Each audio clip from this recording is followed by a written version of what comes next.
You're not just a viewer, you're part of this journey.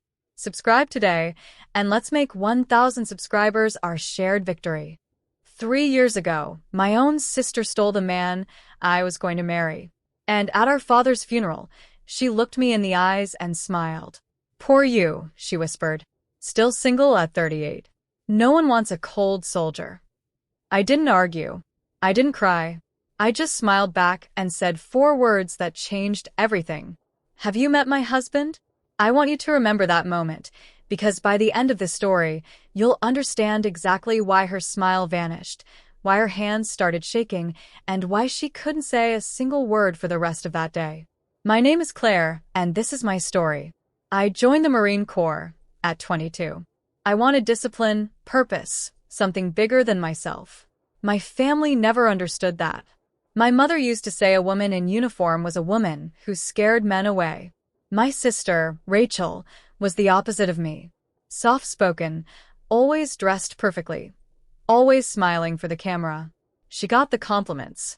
I got the deployments. When I was 29, I met Daniel. He came from money, old family money, the kind that owns buildings downtown. He said he loved that I wasn't like other women he'd dated. He said my strength calmed him. We got engaged after 8 months.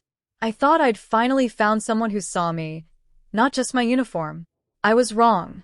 Rachel came to stay with us for what she called a few weeks while she figured out her life. She had just gone through a rough breakup. I felt for her. I gave her my guest room, my time, my trust.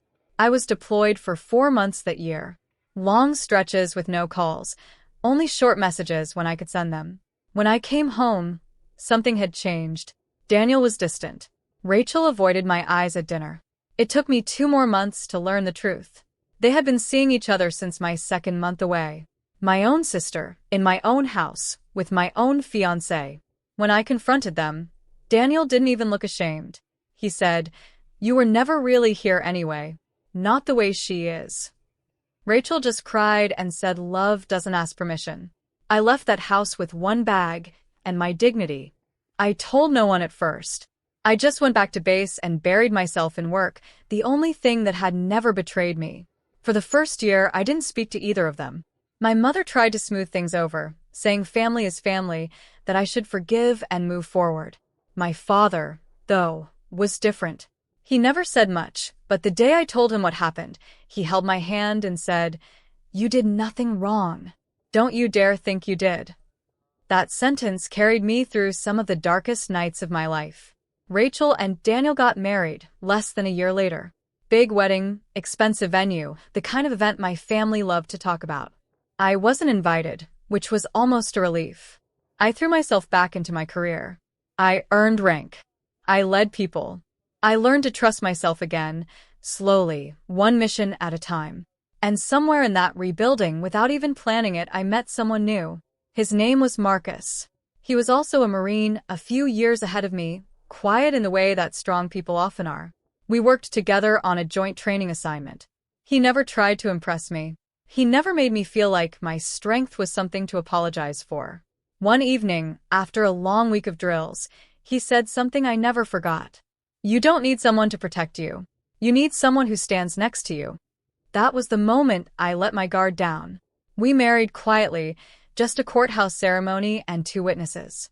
No big party, no announcement to the family. I didn't need Rachel's approval or my mother's blessing. I only needed to know that this time, I had chosen someone who chose me back, fully and honestly. Marcus rose through the ranks. Within 2 years, he held a respected position, the kind that came with recognition, ribbons, and a reputation people in our hometown would have been very impressed by. But we never talked about it publicly. We didn't need to prove anything to anyone. Until the day my father passed away. My father died peacefully in his sleep after a long illness. I flew home immediately. Marcus came with me, in his dress uniform, because he wanted to honor the man who had always treated him with respect, even from a distance. The funeral home was full of relatives I hadn't seen in years. Rachel was there, elegant as always, holding Daniel's arm like a trophy. She approached me almost immediately, her voice dripping with fake sympathy. "I'm so sorry, Claire," she said, eyes scanning me from head to toe. Then came the words that revealed exactly who she still was. Poor you. Still single at 38. No one wants a cold soldier, I guess. The room seemed to pause. A few relatives nearby heard it and looked away, embarrassed for me. I felt that old flash of anger rise in my chest, the same anger I felt the day I found out about her and Daniel. But this time I didn't feel small. I felt calm. I smiled at her, the same practiced calm I used before difficult missions. Have you met my husband? I said. I turned and called Marcus over. He walked toward us in his formal Marine uniform, medals lined neatly on his chest, his presence commanding the room without him saying a word. Rachel's expression shifted the second she saw him. Her smile vanished completely, because Marcus wasn't just any officer.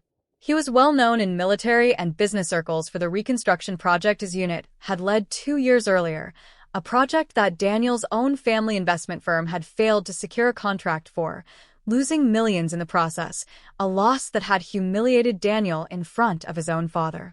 Rachel recognized him instantly. Not from introductions. From the news, from Daniel's own furious rants at their dinner table about that Marine officer who had cost their family a fortune in lost business. Her hands began to tremble. She looked between Marcus and me, piecing it together in real time. The cold soldier she had mocked for years was married to the very man whose success had quietly outshined her husband's family name. I didn't know, she stammered. You never asked, I said simply. Daniel approached, trying to smooth things over the way rich men always try to when they sense they're losing control of a room. He extended a hand to Marcus, forcing a smile. Small world, he said. Marcus shook his hand politely, professionally, the way soldiers are trained to remain composed even in front of people who once wronged someone they love. Smaller than you think, Marcus replied evenly. I've heard a lot about your family's investment decisions. Interesting timing, losing that contract right around when your firm was expanding too fast. Daniel's jaw tightened. He said nothing more. For the first time in years, I watched the two people who had once made me feel worthless stand in silence, unable to find a single clever thing to say. I want to be clear about something. I didn't plan this moment. I didn't marry Marcus to get back at my sister. I married him because he was a good man who respected me. But the universe has a strange sense of timing, and sometimes the truth reveals itself exactly when it's needed most. Rachel spent years building a life on comparison, needing to feel better than me to feel good about herself. But comparison is a fragile foundation. The moment something outside her control appeared, her whole confidence collapsed. I didn't need to say another cruel word to her. I didn't need to humiliate her further. Watching her realize in real time that the sister she mocked had built a stronger, quieter, more solid life than she ever imagined, that was enough. After the funeral reception, Rachel found me alone by my car. Her makeup was smudged from crying, though I couldn't tell if it was over our father or over her own pride. I'm sorry, she said quietly, for everything. I was jealous of you long before Daniel.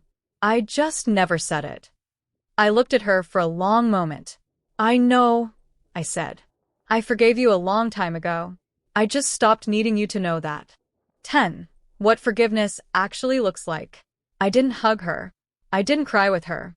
Forgiveness doesn't always look like reconciliation. Sometimes it looks like peace. I had already let go of the anger years earlier, during long nights on base, during hard training days, during the moments Marcus reminded me that my worth was never tied to who chose me or who didn't. Rachel and Daniel's marriage struggled after that. Not because of anything I did, but because a relationship built on betrayal rarely survives contact with real hardship. Within a year, I heard through family that they had separated, quietly, without the fanfare of their wedding. I felt no satisfaction in that. Only a quiet confirmation of something I already knew. What is built on someone else's pain rarely stands for long. Marcus and I still serve, still train, still choose each other every single day without needing an audience to validate it. We don't post about our life. We don't need approval from people who once doubted us. Sometimes people ask me if I regret how things happened, losing Daniel, losing years of closeness with my sister. I tell them no. Because if none of that had happened, I never would have found the strength to stand fully on my own. And I never would have met someone who loved that strength instead of fearing it. Here is what I learned through all of this. People who need to tear you down are usually the ones most afraid of what you might become. Rachel spent years measuring her worth against mine, and in doing so, she never built anything solid of her own. Real strength isn't loud. It doesn't need to announce itself at a funeral or anywhere else. It shows up quietly, in the choices you make when no one's watching, in the way you rebuild yourself after betrayal instead of staying broken by it. If someone in your life has ever made you feel small for being alone, for being different, for choosing a harder path, remember this. Their comment says more about their own fear than it does about your worth. Stand tall, stay patient, and trust that the right people and the right moments always arrive exactly when they're supposed to. If this story moved you, remember, the strongest people are often the quietest ones in the room. Thank you for watching.